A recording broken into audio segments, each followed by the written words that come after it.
નમસ્કાર મિત્રો, સ્વાગત કરું છું આપ સર્વ કોઈ મિત્રોનું ગવર્મેન્ટ જોબ ઇન્ફોના યુટ્યુબ પ્લેટફોર્મ પર। તો મિત્રો, જવાહર નવોદય વિદ્યાલય પ્રવેશ મેળવવા માટે ઓનલાઈન અરજી ફોર્મ શરૂ કરી દેવામાં આવ્યા છે। વર્ષ 2024-25 માટે ધોરણ 6માં એડમિશન મેળવવા માટે અરજી ફોર્મ શરૂ કરવામાં આવ્યા છે। તો આ આપણે તમામ પ્રકારની માહિતી આ એક જ વિડીયોમાં મેળવીશું, પરંતુ તે પહેલા વિડીયો ગમે તો લાઇક અને શેર કરી દેજો। ચેનલમાં નવા હોય તો ચેનલ સબસ્ક્રાઇબ કરી દેજો। તો ચાલો મિત્રો, વિડીયોની શરૂઆત કરીએ। તો મિત્રો, આ જે જાહેરાત છે તે નવોદય વિદ્યાલય સમિતિ તરફથી આપવામાં આવેલી છે। આ જે નવોદય વિદ્યાલય સમિતિ છે તે શિક્ષણ મંત્રાલય હેઠળની એક સ્વાયત્ત સંસ્થા છે। મિત્રો, શૈક્ષણિક વર્ષ 2025-26 માટે જવાહર નવોદય વિદ્યાલયમાં ધોરણ 6માં પ્રવેશ મેળવવા માટે લાયકાત ધરાવતા વિદ્યાર્થીઓ પાસેથી ઓનલાઈન અરજી ફોર્મ મંગાવવામાં આવ્યા છે। મિત્રો, જવાહર નવોદય વિદ્યાલયની મુખ્ય લક્ષણો વિશે ચર્ચા કરીએ તો દરેક જિલ્લામાં સહશિક્ષણલક્ષી નિવાસ શાળાઓ આવેલી છે। તે સિવાય છોકરાઓ અને છોકરીઓ માટે અલગ હોસ્ટેલની સુવિધાઓ છે। મફત શિક્ષણ આપવામાં આવે છે। બોર્ડ અને રહેવાની વ્યવસ્થા છે। તે સિવાય મિત્રો, સ્થળાંતર યોજના દ્વારા વ્યવસ્થિત સાંસ્કૃતિક વિનિમય કાર્યક્રમો થતા હોય છે।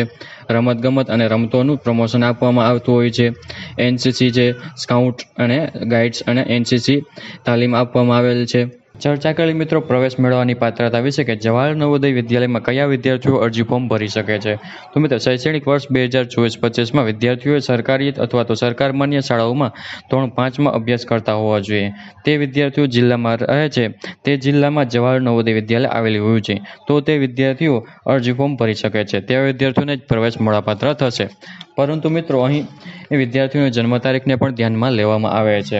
વિદ્યાર્થીનો જન્મ છે તે 1/5-2013 થી લઈને 31/7/2015ની વચ્ચે થયેલો હોવો જોઈએ। જો વિદ્યાર્થીનો જન્મ છે તે 1/5/2013 પહેલા અથવા તો 31/7/2015 પછી થયેલ હશે તો તેવા વિદ્યાર્થીઓ અરજી ફોર્મ ભરી શકતા નથી। ચર્ચા કરેલી મિત્રો પ્રવેશ મેળવવાના આરક્ષણ એટલે કે મિત્રો અનામત બેઠકો વિશે વાત કરીએ તો જિલ્લામાં જેટલી જગ્યાઓ બેઠકો છે તેમાંથી ઓછામાં ઓછી 75% બેઠકો છે તે ગ્રામીણ વિસ્તારના વિદ્યાર્થીઓ માટે રહેશે અને તેમાં પણ મિત્રો એસસી, એસટી, ઓબીસી અને દિવ્યાંગ ઉમેદવારો માટે અનામત રહેશે। તે સિવાય મિત્રો, જે જિલ્લાની કુલ બેઠકો છે તેમાંથી 1/3 બેઠકો છે તે કન્યાઓ માટે અનામત રહેશે। મિત્રો, અહીં પરીક્ષા વિશે ચર્ચા કરીએ તો અલગ અલગ 2 પરીક્ષાનું આયોજન કરવામાં આવશે, સમર અને વિન્ટરમાં। તો મિત્રો, અહીં પહેલી પરીક્ષા છે તે 18/1/2025ના રોજ લેવામાં આવશે, જ્યારે બીજી પરીક્ષા છે તે 12/4/2025ના રોજ લેવામાં આવશે। આ પરીક્ષા આપવા માટે વિદ્યાર્થીઓ ઓનલાઈન અરજી ફોર્મ ભરવાનું રહેશે। ઓનલાઈન અરજી ફોર્મ હાલમાં અત્યારે શરૂ કરી દેવામાં આવ્યા છે। 16/9/2024 સુધીમાં તમારે ઓનલાઈન અરજી ફોર્મ ભરી દેવાનું રહેશે। ઓનલાઈન અરજી ફોર્મ છે તે તમે નવોદયની વિદ્યાલયની ઓફિશિયલ વેબસાઇટ છે જે navodaya.gov.in પર જઈને 16/9/2024 સુધીમાં તમારે ઓનલાઈન અરજી ફોર્મ ભરી દેવાનું રહેશે। તો આવી રીતે મિત્રો, જવાહર નવોદય વિદ્યાલયમાં જો તમારે ધોરણ 6માં પ્રવેશ મેળવવો હોય તો તેના માટે પરીક્ષાનું આયોજન કરવામાં આવશે અને તેના વિશે પરીક્ષા આપવા માટે વિદ્યાર્થીઓ પાસેથી ઓનલાઈન અરજી ફોર્મ મંગાવવામાં આવ્યા છે।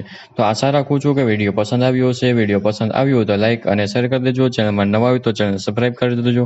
ફરી મળીશું નવા વિડીયોમાં, નવા ટોપિકમાં। ત્યાં સુધી મિત્રો, જય હિન્દ, જય ભારત।